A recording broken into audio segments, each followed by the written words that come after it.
A soldier stands in the doorway of a villa outside Rome. He has just delivered a sentence, not a message. The old man at the table, the tutor who once ruled an empire in all but name, the richest private citizen in Rome, does not flinch. He does not beg. He asks calmly for a tablet to write his will.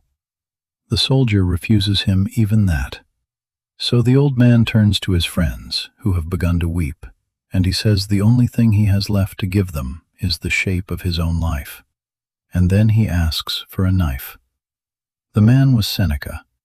The one who signed his death was the emperor he had raised with his own hands. And the question that hangs over everything that follows is the one his enemies had thrown at him for years. How can a man who owns half of Rome tell anyone that wealth doesn't matter? Tonight he answers it, not with a book, with his life. To understand the death, you have to understand how far he fell first, and how far he climbed back. Seneca was born in Spain, in Corduba, and brought to Rome as a boy to be shaped into something Rome valued above almost everything: a voice. He trained in rhetoric and in philosophy, and he was good enough at both to become dangerous to the wrong people at court. Under the Emperor Claudius, that danger caught him. He was accused, almost certainly on a pretext, and banished to the island of Corsica. 8 years. A brilliant man, at the height of his powers, marooned on a rock in the sea, watching his life drain into nothing. Most men would have broken there. Seneca wrote. He wrote to his mother, telling her not to grieve, because a wise man cannot truly be exiled. The whole world is his home, and no one can take his mind. It's easy to say that on a comfortable evening in Rome. He said it on Corsica, with nothing. And then, as suddenly as it had fallen, fortune turned. A new power rose at court, Agrippina, ambitious and calculating, and she needed something specific, the finest mind in Rome to tutor her young son. She had Seneca recalled from exile. The dead man walked back into the capital.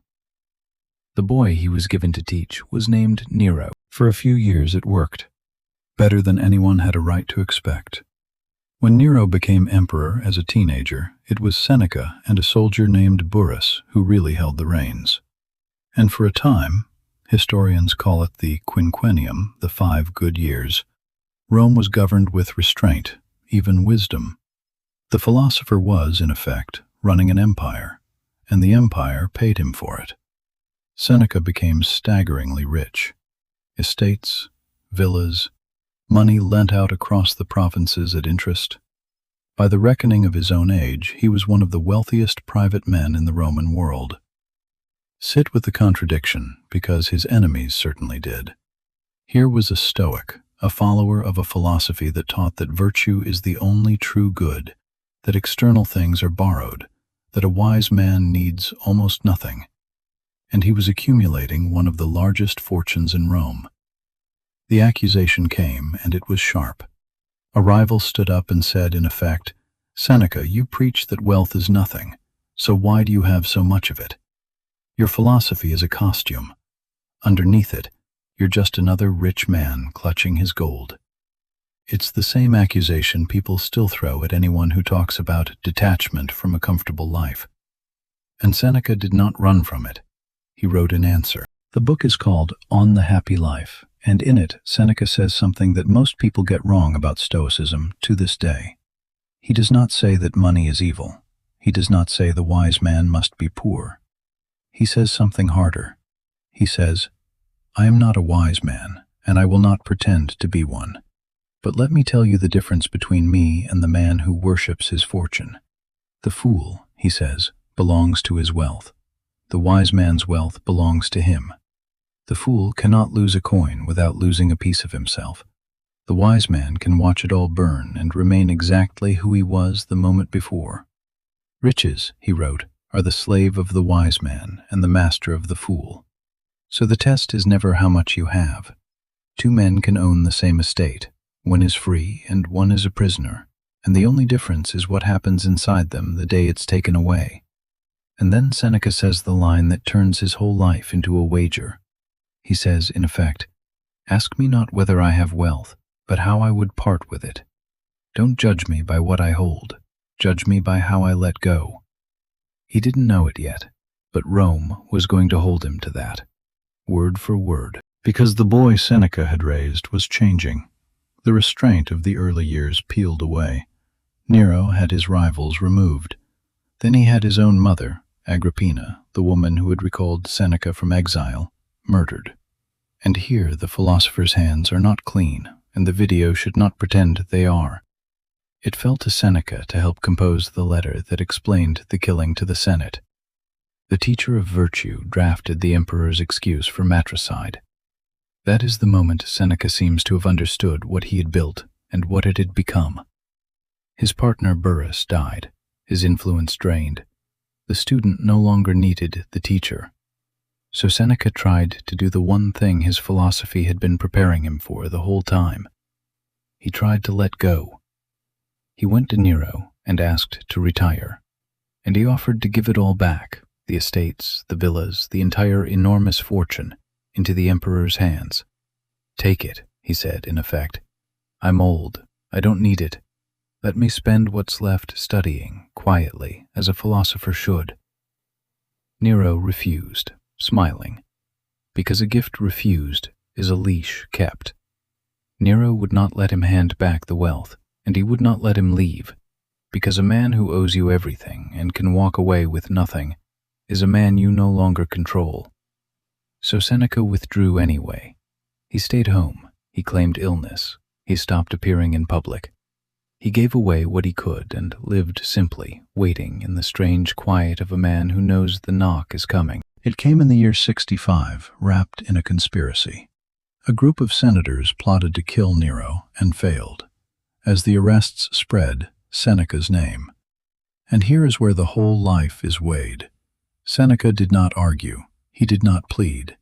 Tacitus tells us he was calm, calmer than the men sent to kill him. He asked for his will, to leave something to his friends, refused.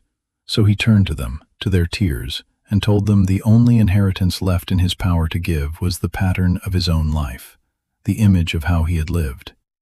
If they remembered that, he said, they would carry away something better than money. His wife, Paulina, said she would die with him.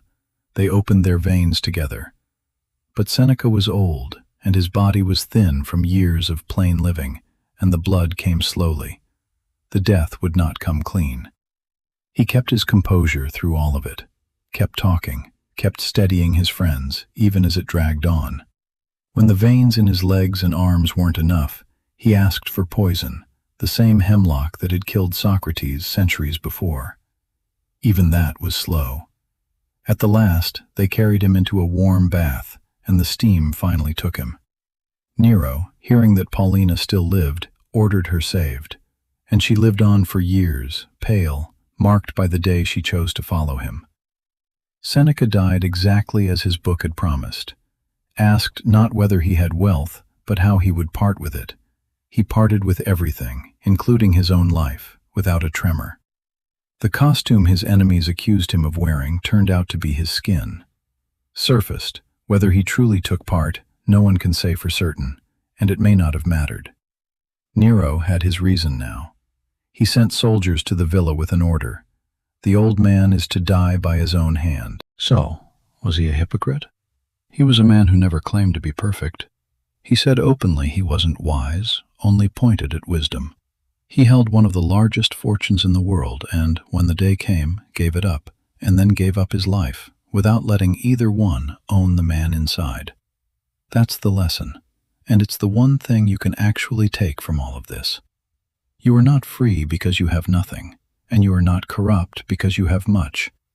Freedom is decided in a single question, and you won't be asked it until something is taken from you. When it goes, does a piece of you go with it, or do you remain? The fortune, the job, the title, the person, the plan. You're allowed to have all of it. Just don't let it get inside you, where you can't survive its loss. Hold everything the way Seneca finally proved he held it, firmly enough to use, loosely enough to release.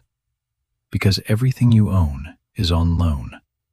The only question the Stoics ever cared about is whether you'll pay it back like a free man or be dragged from it like a slave.